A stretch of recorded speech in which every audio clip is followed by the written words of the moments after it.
इबादत का सही मफहूम नहीं, जैसे अकीदे के अंदर गुमराहियां हो रहे हैं, इबादत के अंदर भी खास किस्म की गुमराही हो रही है। वो क्या है?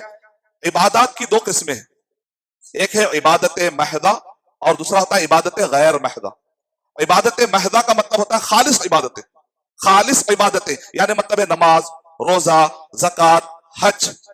ये खालिस इबादतें वैसे ही करना है जैसे बताया गया है। हम अपनी तरफ से कुछ भी चीज ऐड नहीं कर सकते, कुछ डिलीट नहीं कर सकते, कोई भी चीज हम अपने अंदर से घटा नहीं सकते, बढ़ा नहीं सकते, जैसा बताया गया वैसा। इबादत गैर महदा, इस्लाम में कुछ ऐसे आमाल है आपको छूट है, आप कर सकते हैं जब तक के रोकने की दलील ना जाए। इसके अंदर उसूल उल्टा है, जब तक के रोकने की दलील ना जाए। मिसाल के तौर पे तालीम, एजुकेशन के जितने वसाइल हैं, वसाइल वसीले जितने भी सोर्सेस है, इलाज, आजकल आप नए नए तरीके से इलाज कर रहे हैं, गोलियां खा रहे हैं, टैबलेट खा रहे हैं, टॉनिक पी रहे हैं। क्या नबी सल्लल्लाहु अलैहि वसल्लम सहाबा के जमाने में था? ऐसा नहीं था। तालीम के कई वसाइल हैं, माइक इस्तेमाल हो रहा है, पोडियम इस्तेमाल हो रहा है, तालीम।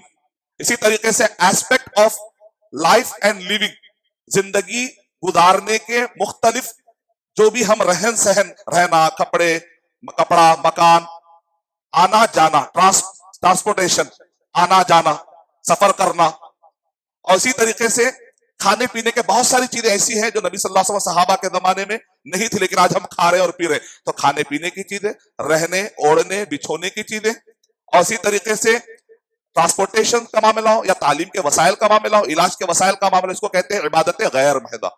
ये भी इबादतें हैं, लेकिन ये कौन से गैर महदा, गैर खालिस इबादतें, यानी आपके लिए इजाजत है कि आप इसके अंदर नई नई चीजें अडॉप्ट कर सकते हैं जब तक कि रोकने की दलील ना जाए। अगर कोई कहता है कि ये बिजनेस नहीं करना चाहिए, ये तरीके से कपड़ा नहीं पहनना चाहिए, तो आप कहते हैं दलील, रोकने के लिए दलील ला। नमाज, रोजा, ज़कात, हज, इसके अंदर मसला ये है करने के लिए दलील चाहिए इसमें।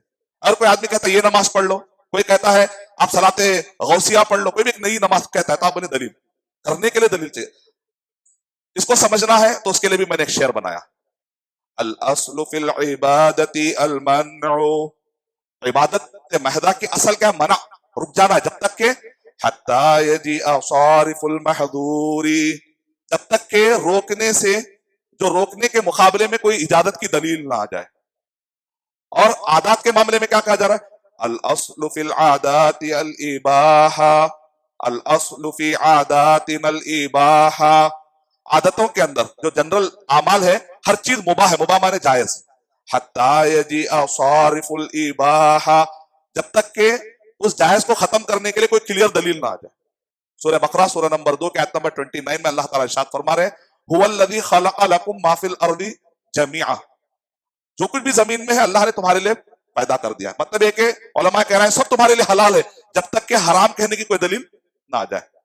सूरह शूरा सूरह नंबर 42 के आयत नंबर 21 में अल्लाह ताला इरशाद फरमा रहे हैं दीन के मामले में, देखिए इबादत महदा के बारे में, अम लहुम शुरका शरअू लहुम मिन अद-दीन मा लम यअज़म बिहिल्लाह, क्या अल्लाह के अलावा कोई और शरीक है जो इनको दीन बना बना कर दे रहे हैं, शरीयत बना बना कर दे रहे हैं? शरीयत बनाना, दीन के अंदर कोई चीज हुक्म नाजिल करना किसका किसका हक है? सिर्फ अल्लाह का है। कोई और आके आपको दीन में ये भी कर लो, ये ईद मना लो, दीन के नाम पर ये काम कर लो, हम कहेंगे नहीं कहेंगे। नबी सल्लल्लाहु अलैहि वसल्लम सहाबा के जमाने से साबित करो, क्योंकि अल-यौम अकमलतु लकुम दीनकुम, अल्लाह ताला कह रहे हैं कि आज मैंने तुम्हारे लिए दीन को मुकम्मल कर दिया। अब देखिए कैसा गुमराही आ रही है आजकल, कैसा आ रही, लोग जो है ना, जब उनसे कहा था भाई आप ये ईद मिलादुन नबी क्यों मना रहे हैं, या कोई भी नया काम जब उनको बिदअत करते हैं, जब उनसे पूछते हैं आप ये काम क्यों कर रहे हैं, तो क्या कहते हैं? अल्लाह के नबी सल्लल्लाहु अलैहि वसल्लम ने और सहाबा ने रोका क्या? देखिए उल्टा। भाई खालिस इबादतों में आप अपनी मर्जी से काम शुरू करें क्यों? सवाल ये है। आप कह रहे रोके क्या? खालिस इबादतों में इजाजत चाहिए थी, इजाजत कहाँ है? अगर आप कहते हैं कि मैं दीन जैसे चाहे फॉलो कर लूंगा, तो फिर मोहम्मद सल्लल्लाहु अलैहि वसल्लम को भेजने की जरूरत क्या थी? आप ही अपने अकल से दीन फॉलो कर लेते, नमाज का तरीका बना लीजिए, फिर आप रोजे का नया तरीका बना लीजिए, ज़कात का नया तरीका बना लीजिए, हज का नया तरीका बना लीजिए, फिर आपको कौन रोकने वाला है? फिर मोहम्मद सल्लल्लाहु अलैहि वसल्लम को भेजने की जरूरत क्या थी? हाँ, दुनियावी एतबार से उल्टा, एक आदमी बिजनेस कर रहा है, एक आदमी दुनियावी एतबार से कुछ कपड़ा पहन रहा है, तो लोग यहाँ पर जाकर उल्टा सवाल करते, अल्लाह के नबी ऐसा कपड़ा पहने क्या? अरे उल्टा, वह मसले में इधर उल्टा, ये मसले में इधर उल्टा। बनी इसराइल, बैठो बोले तो उठे, उठो बोले तो बैठे। अकीदे के मामले में रोके क्या? दुनियाई मामलात में इसकी इजाजत कहाँ है? ये बिजनेस अल्लाह के नबी करे क्या? ये घड़ी अल्लाह के नबी सल्लल्लाहु अलैहि वसल्लम पहने क्या? ये बेल्ट अल्लाह के नबी सल्लल्लाहु अलैहि वसल्लम पहने क्या? उल्टा सवाल। اب الٹا سوال ہے تو شریعت سیدھا سمجھیں گے تو الٹے سوال نہیں نکلتے، شریعت الٹا سمجھے تو الٹے سوال نکلتے، یہ ہے گمراہی۔